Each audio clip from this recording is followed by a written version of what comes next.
Hello, my dear friends. Hope you're doing well. Welcome back. This is part 2 of the State of the Union 2021, the help industry. If you remember from the last episode, we talked about 2 of the big trends that I'm seeing right now in those in the business, in the market, in the industry, in the vertical, and that those of us who help people to achieve something, whether coaches, clients, service providers, professionals, agencies, freelancers, coaches, course creators, etc.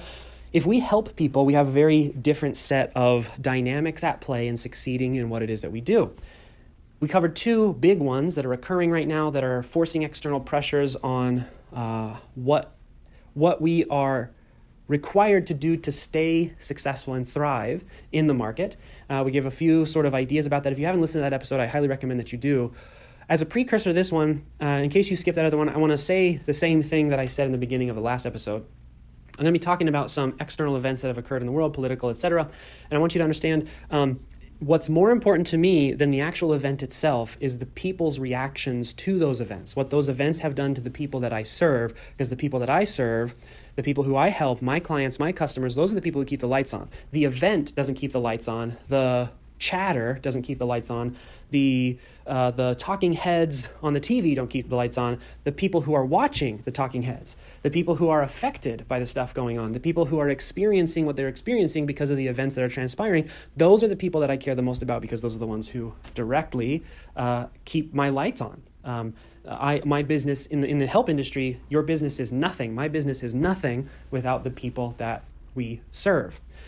So in today's episode, we're going to be talking about 2 of what I think are even more important trends and potential predictions that have even bigger impacts than the original episode that aired the other day. So let's talk a little bit about that now. So as we know, and again, this is not a commentary on the event, but we do need to understand that these events are happening. We know that right now, in the United States especially, worldwide, but definitely in the United States, we are printing cash like crazy, okay? The government is printing an insane amount of cash. There has not been, to my knowledge, in recorded history, a time where this much cash printing has led to anything other than the devaluing of that cash.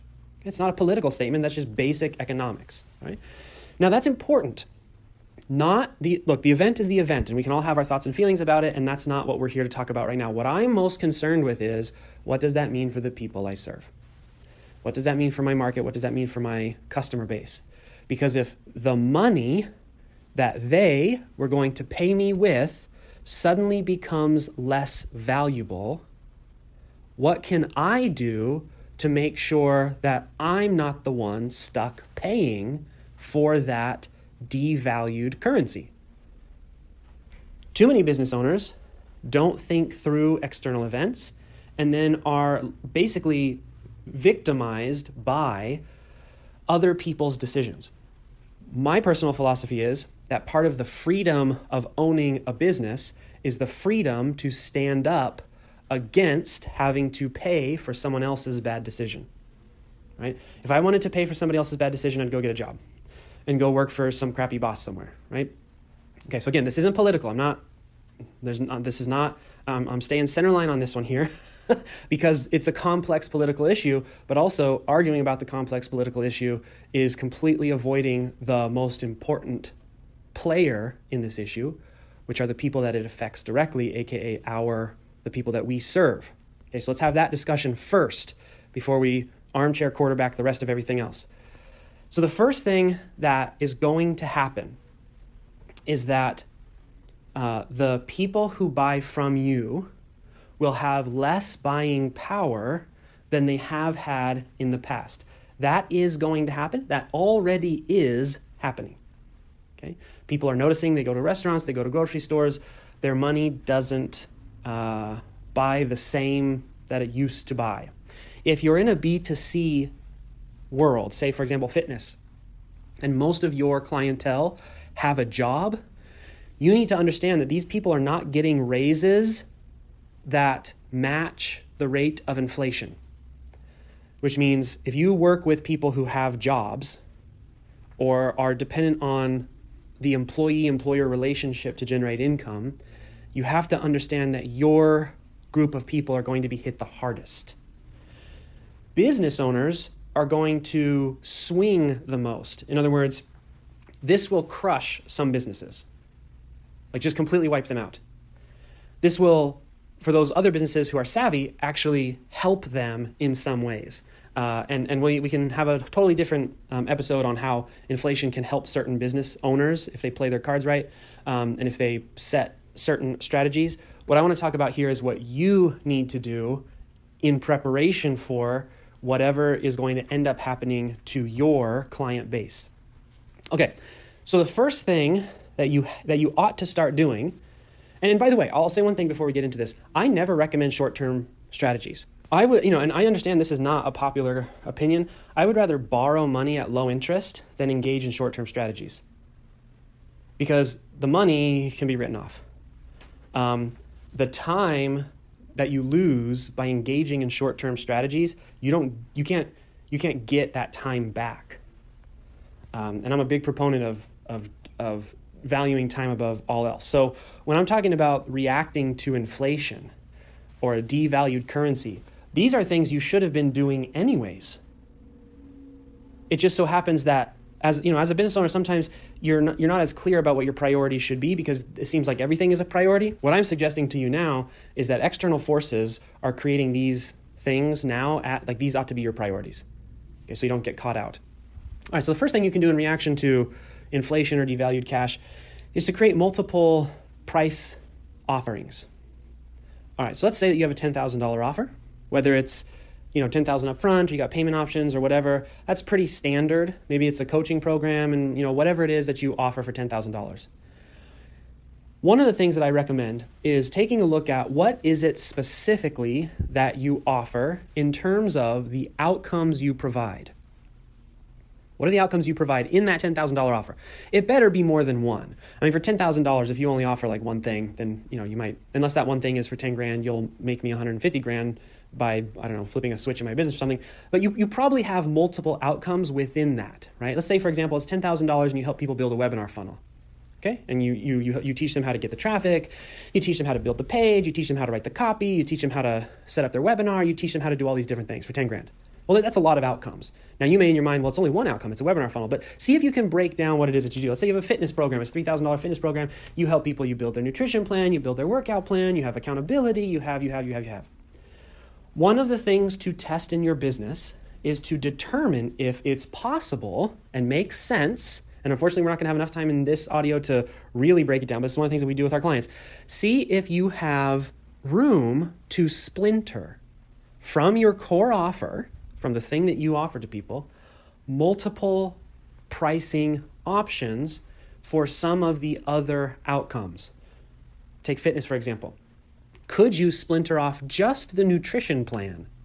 And instead of making it a requirement of your $3,000 package, is it something that you could offer for $1,000 or $500 or $36 a month for 12 months or some other arrangement that still makes financial sense to you, but that you sell only. Now, this is so important, okay? This is so important because we don't want to cannibalize our core offers, all right? We don't want to make unnecessary assumptions. We always offer the core offer first. But can you downsell to those who say, I really don't have the money, I can't afford this? Can you downsell into some other outcome? Because while I can't predict the future, so far we have, not overnight, so far, can't predict the future, nobody knows what's going to happen, but so far we have been able to overcome all previous periods of inflation. Now, what does that really mean? What it means is that while for sure 100% people are going to have less money than they have probably had in a while, at least probably since 2008, we will be able to get over that. To survive through that period, what you need to do is create lifelong customers and clients. You have to get off of the modality of buy my one thing or die attitude, which has been made popular by, ironically, somebody who has more than one offer, is running major sales right now, et cetera, like clearly isn't following their own advice. Multiple offerings, they're powerful. They work. There's a reason that nearly every single business in the world has multiple offerings. It makes life easier. The fastest way to create multiple offerings is take whatever your core thing is, splinter it off, and then offer it as a downsell to capture what is, in my opinion, one of the biggest sources of lost revenue, which is people who simply don't have the money for that specific thing, but don't know how to tell you that, so they just say, I can't afford it. But maybe they just can't afford that specific thing. Maybe what they can't afford is to be in your group and devote 12 weeks, but they tell you I can't afford it. Maybe they actually have the cash. They don't have the cash and the time. Maybe they don't have the cash and the time and the interest to get all of the outcomes that you offer. Maybe you again, let's go say you have a $10,000 offer, you help people to create a webinar funnel. Maybe they only want to know how to write the webinar. They already know how to do all the other stuff. So they can't afford to pay you 10 grand because they just need to find the webinar script. You see? So there's a lot of different ways to create downsell opportunities. So let's say you're selling on the phone or you're selling via chat or however you sell. Somebody comes to you and they say, this is what I want. You say, I've got a $10,000 opportunity. Here's what it is. Here's what it covers. Here's the outcomes you can expect. Da, da, da. Here's how it fits into what your situation is. And they come back and they say, I don't know. That's maybe too much. And you say, okay, well, of all of the things that we've talked about, what are you most interested in? And they say, well, I really just want to learn how to do a webinar. I really just want the nutrition plan. That's what I'm really focused on. Okay, well, we actually sell the nutrition plan separately. Actually, I do have something where... Now, it still needs to be high quality, but 9 times out of 10, downsells should require 0% of your time. 0% of your needing to bend over backwards for the individual who isn't quite ready for your main core experience. But again, the reason I mentioned creating lifelong customers is because the downsell should deliver a result. I can't tell you, well, I'll give you, actually I can. I'll give you an example. Many years ago, I think as far back as 2014, which in the world of internet marketing is decades. In 2014, I had a customer who bought, it was probably like a $7 offer. And from that $7 offer, they went on to build an entire copywriting business.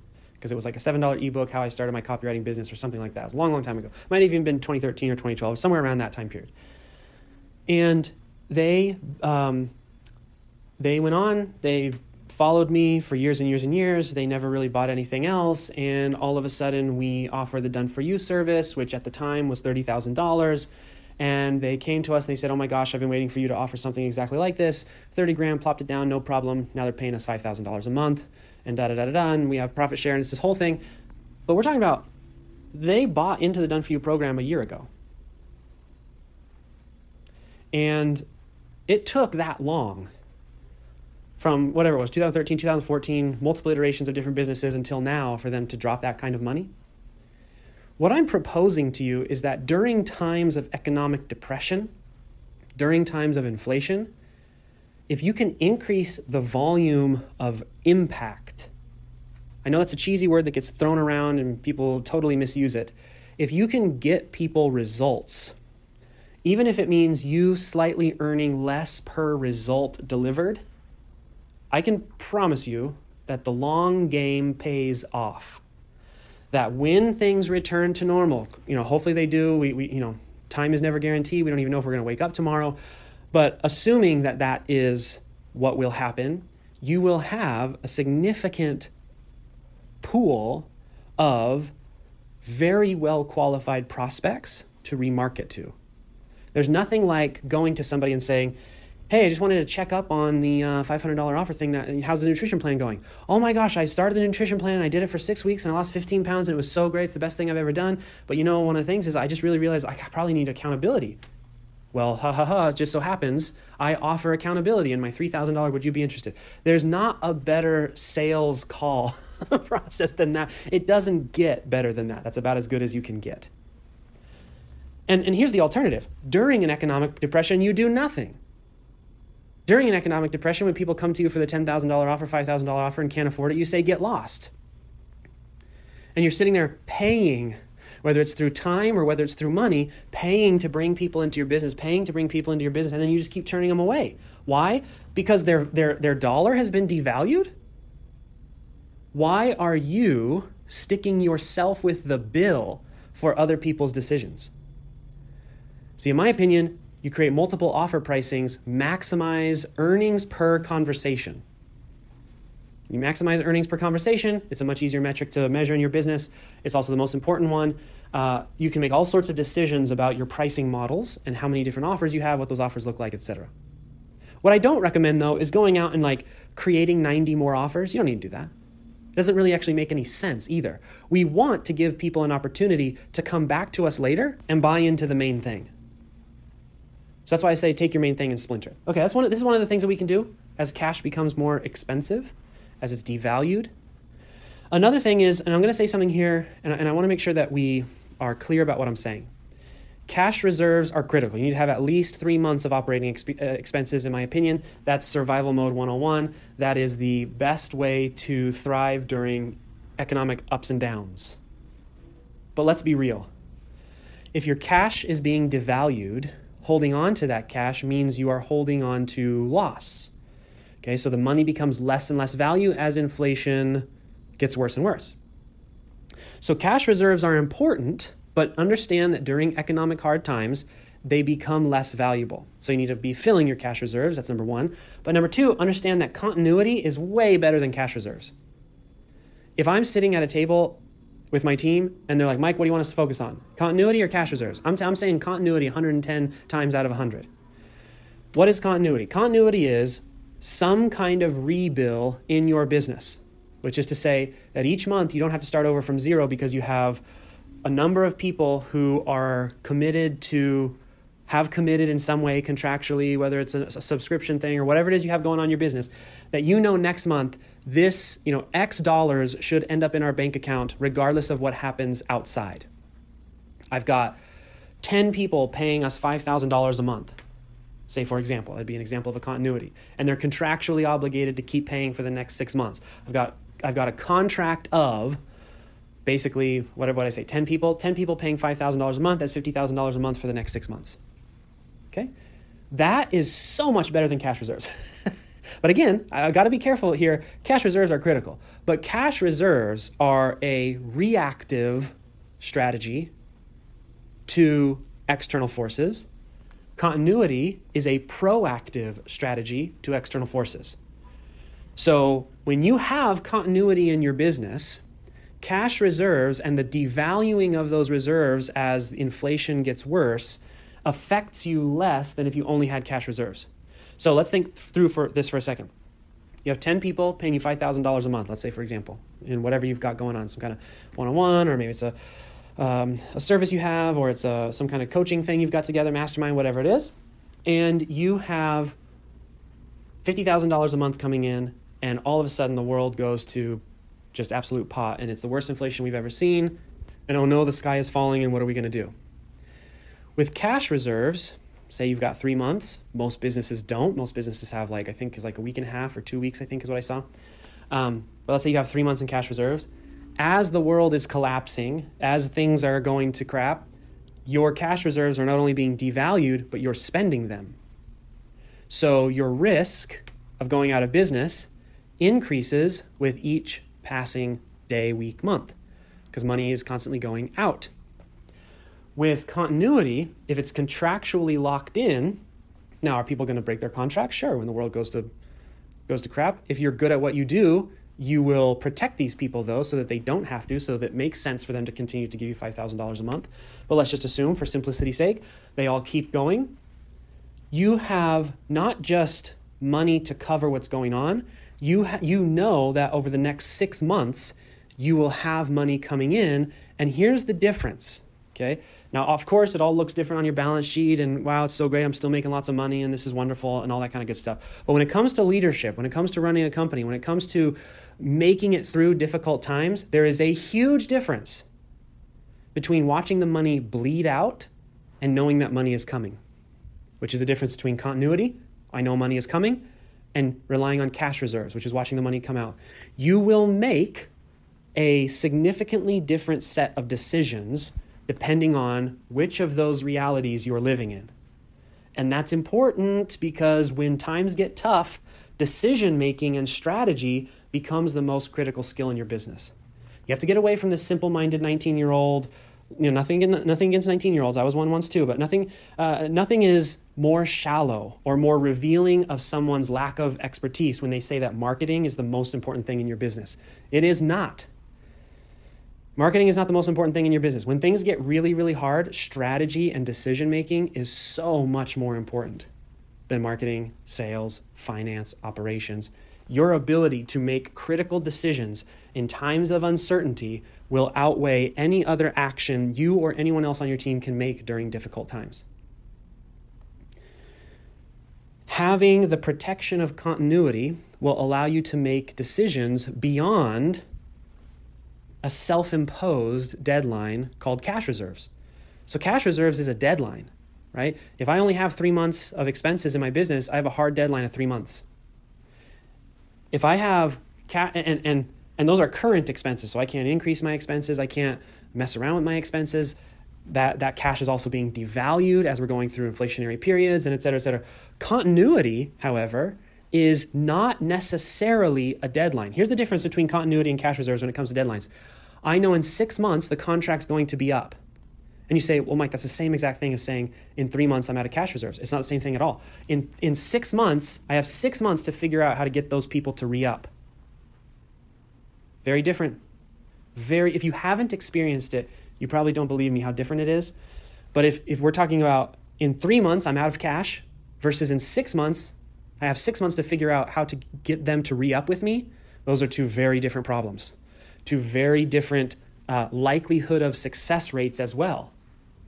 Because if you serve someone well, especially during difficult times, their likelihood of re-upping with you is very high.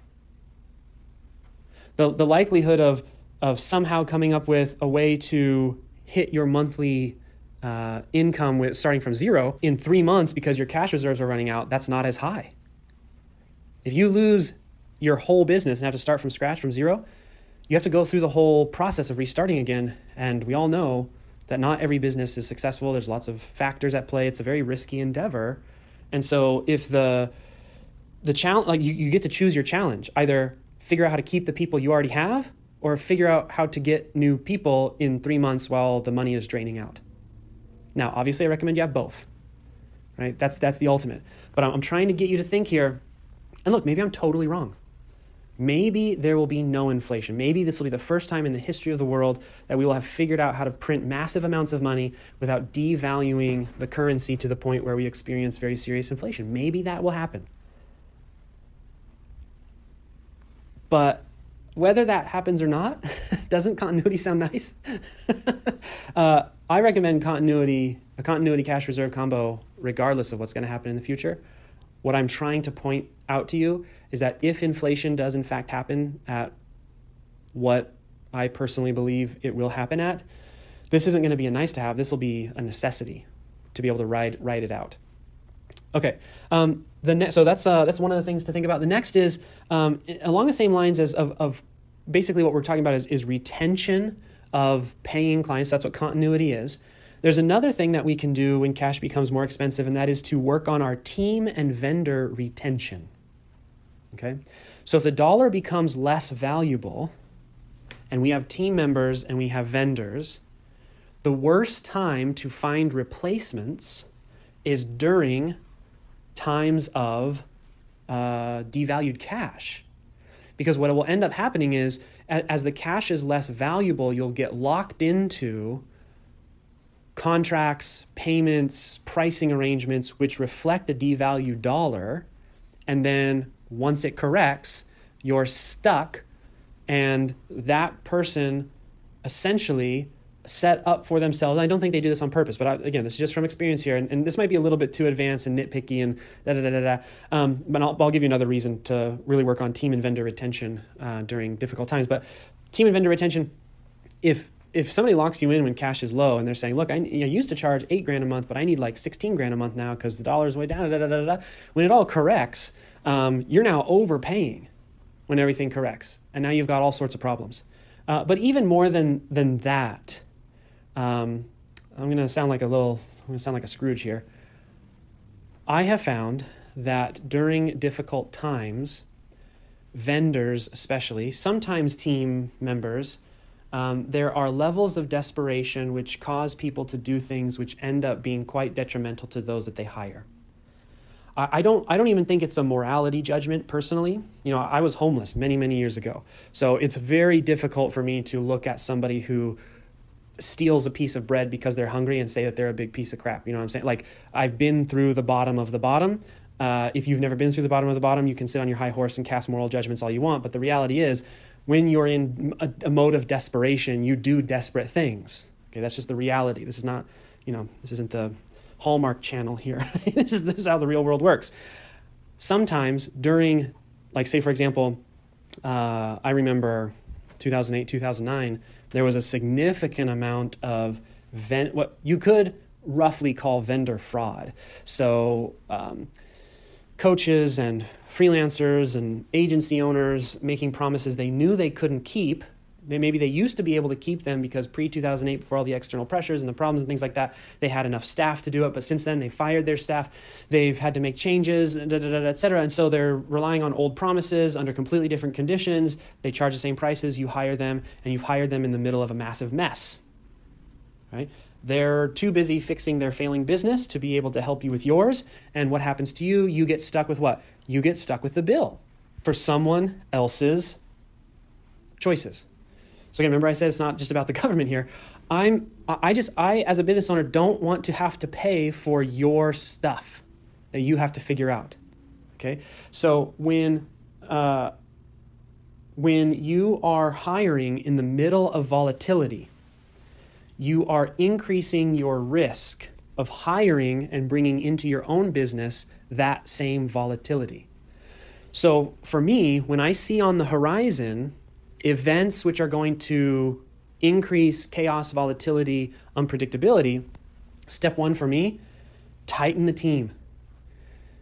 Sit down. I think of it, you're on a ship and you see the storm in the sea, and you don't just let the crew find out in the middle of the storm. You huddle everybody up. You say, you see out there, you see the horizon? We have to go through that. I need to know that you're on board. I need to know that you're going to be here when it's going to get rough, when it's going to be bad. And I need you to do this, and I need you to do that. And I'm going to rely on you for this. I'm going to rely on you for that. Team and vendor retention in advance of events, whether it's external or whether you've created the event yourself. Say you run out of cash, for example. Circling up the wagons, doing the hoorah speech, all that kind of good stuff, developing the relationships, pulling in the people that you've been waiting to bring onto your team. I would say bring people onto your team when the weather's nice, not in the middle of the storm. So if you've been, I was going to hire this guy and I was going to bring on this person, but I've just been kind of waiting around and I don't really have a good reason. I just don't feel like bringing on a Facebook ads person right now. I don't feel like bringing on a virtual assistant. I don't feel like bringing on... What I'm suggesting to you is that you probably should bring it on sooner rather than later, considering what's coming. You don't need to be... and here's another thing to think about. When there is chaos outside and you're trying to deal with the chaos of a new hire, it's very difficult. In the world of small business, right? We're not talking about big corporations who have all sorts of advantages that we don't have. I'm talking about it's you and a handful of people, your core team.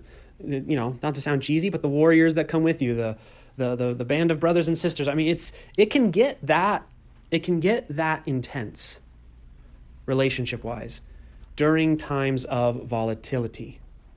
My recommendation to you is that you build the team, you build the vendors, you make the connections, you work out the kinks now, not in the middle of all the chaos, but now. The biggest regrets I have as a business owner are when I waited too long and I tried building teams in the middle of chaos rather than during times of nice weather, basically. All right, one last thing here, and then we'll move on to the second piece of State of the Union trends I'm seeing. And it's make hay while the sun shines. You ought to be pushing your business and collecting as much cash as you possibly can right now, knowing that very soon it's going to get pretty hard. Whenever I see somebody say something like, oh no, email is dead, or oh no, Facebook ads are dead, or oh no, this is dead, or that's dying, or this is on the horizon, Most people see that and they start jumping. I see that, and if that's something I've been using in my business, I'm like, okay, well then I better squeeze the last bits of juice out of this thing, because that's way easier to do than trying to start something new. Most people don't realize that. Most business owners don't realize it because it's actually quite boring to do. It's not exciting. It's hard to trick your brain because you have the fear, oh no, am I wasting opportunity somewhere else? I mean, there's a whole level of how do you actually squeeze the juice out before it all goes bad. But make hay while the sun shines is a concept of understanding that yes, something bad is happening. You can see the clouds rolling in. So you better pick as much of the crop as you possibly can, because when you wake up tomorrow, the hail's going to come down overnight and it will beat your crop into the ground, and you'll be lucky if you have a few stalks left. So make hay while the sun shines. Harvest while you can harvest. Plant extra seeds if you think that there's still time between now and when this is going to happen. That kind of mentality. It's not a doomsday mentality. It's not, oh, it's over. When the clouds roll in, it's over. It's more of a, when the clouds roll in, we're going to have to figure something out. But for now, we need to make hay while the sun shines. We need to spend as much as we can on advertising. We need to build as many acquisition offers as we can. We need to email our list as often as we can. We need to do everything that we can as often as we can. And I know some of you are listening to that and you're just exhausted already. Like, I don't want to, no, please no, not another thing. I thought this was peaceful profits. I didn't want to listen to a Gary Vaynerchuk lecture. Well, I don't think that farmers make hay by themselves. Not the farmers I know. They either have machinery or staff or family or help of some kind. Make hay while the sun shines is not an admonition to increase labor. It is figure out, it's really an admonition to be smart, to be smarter, to say, well, now it's really time to figure out how can we get as much hay from the fields as possible. I have to be careful because I think hiring is serious business, but part of making hay while the sun shines is calling all hands and saying, if you've ever been a part, if you ever want to be a part, if you're here to help out, now is the time to help out. And I can promise you that while I've definitely made a lot of mistakes over the years, and while I have some regrets in terms of trying to bring teams on during chaotic periods and maybe hiring the wrong people or making mistakes in building team and things like that, as all business owners do, I've never regretted putting out the call for all hands. That has always worked out in my favor. I cannot think of a single instance where making sure that we were maximized to the capacity that was realistic, I can't think of when that has ever been a bad thing. It doesn't mean it's always gone smoothly, don't get me wrong. If you've ever tried to pull in all the hay before the storm comes, if you've ever tried to harvest everything before the hail beats the crop down, if you've ever been a part of that cycle, people aren't lollygagging and having conversations, they're running. They're grabbing whatever they can. I mean, it's difficult. It's something to, I don't want to understate that. However, here's your alternative. The alternative is 6 months from now, you're sitting there saying, I wish I had. Which personally, I can't think of anything worse than having opportunity right in front of me and saying, I wish I had. What's worse is when you say, I wish I had just done that thing. I wish I had just done that.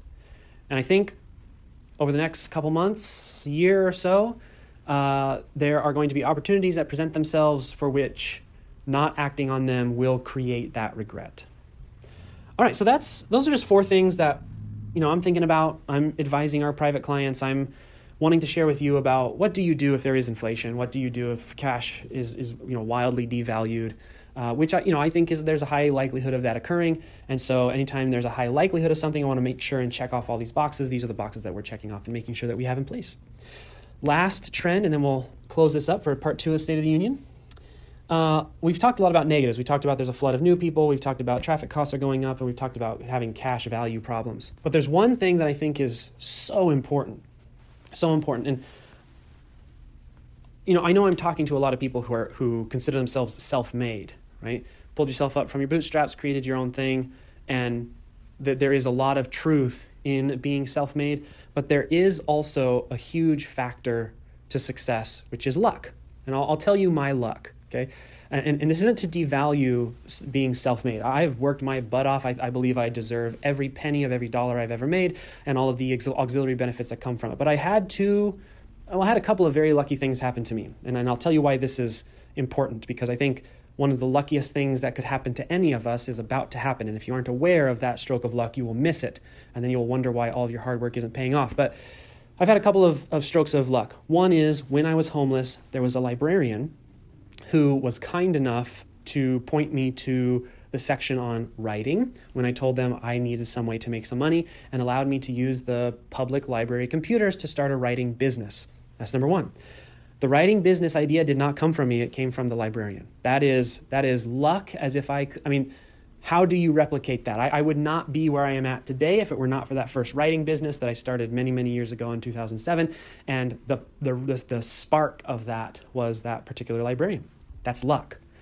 The second bit of luck is that while I was on those library computers, to this day, I have tried to rack my brain to figure out how this happened. I somehow stumbled upon Jim Rohn. And I stumbled upon Jim Rohn via YouTube videos that were illegally downloaded, right? It was Jim Rohn's intellectual property, illegally downloaded, and I sat and I watched hours and hours and hours and hours and hours. Completely changed my life. So in conjunction with a new writing business, discovering Jim Rohn, I was off the streets relatively quickly, and I have been on this process since then, this journey. And I still to this day listen to Jim Rohn. This morning I was listening to him for about an hour and a half. Now, this is luck. I don't know how I stumbled upon Jim Rohn in the YouTube videos. I was probably looking at cat videos, and for some reason back in 2007 or whatever, 2008, whenever it was that I found him, the YouTube algorithm wasn't quite what it is today. To be totally honest, I don't even know if it was YouTube specifically or some other streaming site in 2007. Point is, found Jim Rohn. That's luck. The third thing that happened to me, and here's where it becomes relevant for you. The third thing that happened to me, which was incredibly lucky, is that I started my business in 2007, which was a year for me to figure my stuff out before the Great Recession. Now, here's why I can say with confidence what I'm about to say. I got lucky because during that recession, when everything was collapsing, the need for help was significantly higher than it had been at other times. In other words, the opportunity for me to ply my trade to helping other people's was increased many-fold during that critical moment of my particular career. I can tell you without shame or embarrassment that there were people who were hiring me in 2008 and 2009 and even into 2010 who would not have hired me except that they were desperately in need of help. Because I'd only been around I didn't have like a huge portfolio. I wasn't super experienced. I'd only been homeless like maybe 6 months or the year before. I was not a candidate for some of the people that I hooked up with back then and took on as clients. Those were opportunities that I experienced because anytime there is this kind of volatility, which I believe is, I don't know if it's the same as 2008. I don't know. Okay, I'm not smart enough to tell you what's going to happen to the future.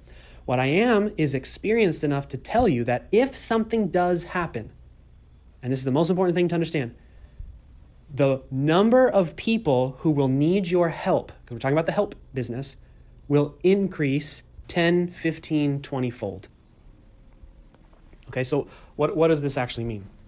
It means that as you're thinking about how to differentiate yourself, as you're thinking about how to offset the costs, as you're thinking about things you can do, multiple price offerings, putting your team together, creating continuity, things like that, at the end of the day, if you rely on this very simple principle of thinking of how can I help people who need help, which seems so simple and almost oversimplified. If you can let it be a directive in your business, if you can sit down and as a business owner, think to yourself, how else do these people need help?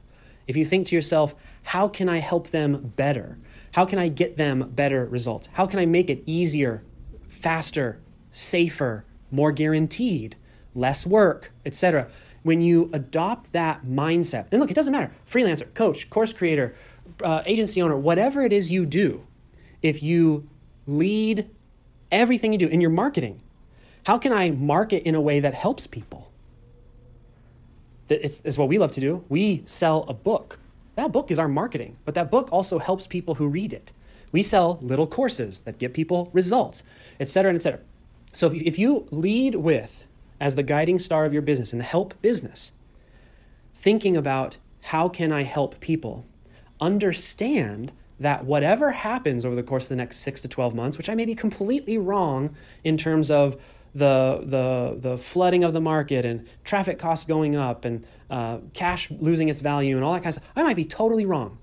But if I'm right, even just a little bit, you are going to see an increase in demand for people who can actually help. In times of plenty, there is a higher tolerance for lower expectations. What the heck does that mean? It means people will hire people and continue to pay people that might not be giving them the results they desired, but because cash is easy, because things are nice, they're going to avoid the conflict of dealing with that, and they're just going to say, well, I mean, it's not terrible results, it's kind of good results.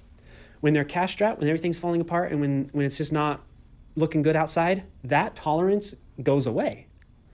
What that means is you're going to see a high turnover in the vendor space, which is to say people will be getting fired a lot more quickly for not delivering results, which is an incredible opportunity for you if you know how to create and craft offers, if you know how to market yourself in a way, if you know how to build and retain customers through acquisitions, if you know all of the core things that we teach and that other people teach and just good, solid business sense, it means that you're going to have more opportunities than you could even possibly imagine during times of economic uncertainty.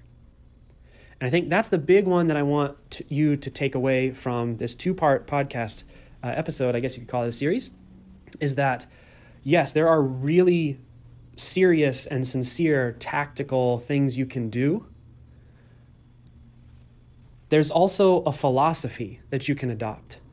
And the philosophy is that you are in the help business and that people need help more than ever when things get tough. Use that to guide the decisions and strategies you choose. And in this particular industry, you'll never go hungry again. And that may not mean anything to you, but I've been hungry before. And it's why my philosophies tend to be, how can I guarantee that things will always get better for me and my business? This is one of the core philosophies that we adopt. It's one of the core philosophies I recommend to all of my clients. I don't know of a better way to successfully stay in business for decades than this. So that's it, my dear friends.